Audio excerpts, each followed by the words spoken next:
A lot of men watch this show, and a lot of men have asked me in the past, how do I know when she's the one? How do I know if I should marry her? Well, because she says yes. You know, backward question. Let me tell you this anecdote. I moved over to America, started dating my wife, got cold feet, was nervous, prayed for signs, got none of them. And then I called my mate in Australia, and I went, Mark, I want to marry her, I guess, but I'm just bloody afraid. He cut me off. What the hell are you thinking about, you idiot? She's better than you anyway. Right. And then he said, you need to propose before she finds that out.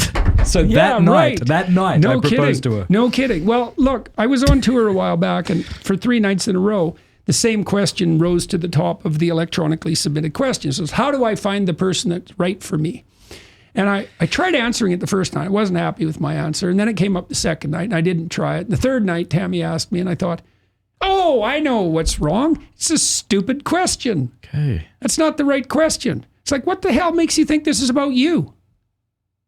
Like, first of all, you're lucky someone likes you. And Second, not throwing rocks at you. Here's the question. How do I put myself together so that I'm attractive to someone? Yeah. Not how do I find the person who's right for me? Like, if that's your question, you're not going to get an answer because it's the wrong question. Okay. It's like, put on a suit, buddy. Try to look like you got something going for you. You know, think hard about what you have to offer. Mm-hmm. If young men did nothing but think about what they had to offer, there would be women lining up to be with them. So it's the wrong question. It's a hedonistic question, self-centered and hedonistic question. Well, what about this? So what about the man who's dating a woman and he just, you know, so he's putting himself out there, he's doing his best, but he's still like, here's mine. Are you attracted to her? Yeah. Like, do you want to have sex with her? Yeah.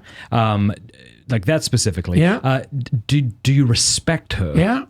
Not necessarily in this order, but yeah. Would she be a good mother to your children? Yeah. Do people you respect her, like her? Because you might be caught up in a cloud of lust and all sorts of passion.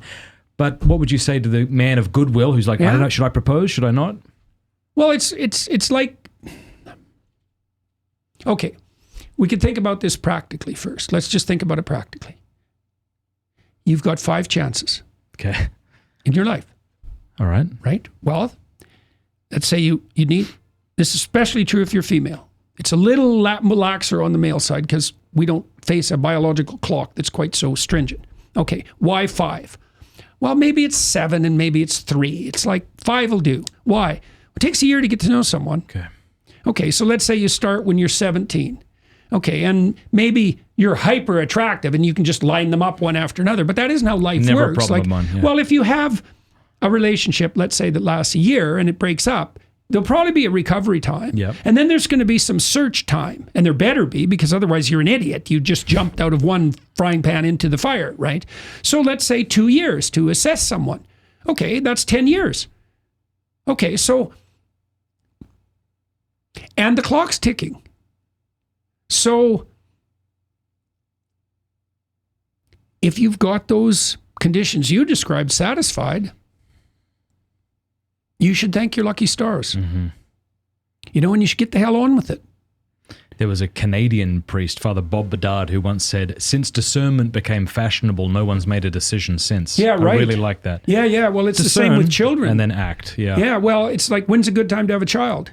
Well, that's a stupid question. There's never a good time to have a child. Yeah. Right. Or look, are you ready for marriage? Right, of course I'm you're not ready yet. I've been married 18 years. Of course you're not married, ready. Right, exactly. Well, that's another indication of the necessity of faith. Yeah. Is that you have to leap into the abyss. You do that all the time. And you leap into the abyss, well, with what certainty? That's your faith.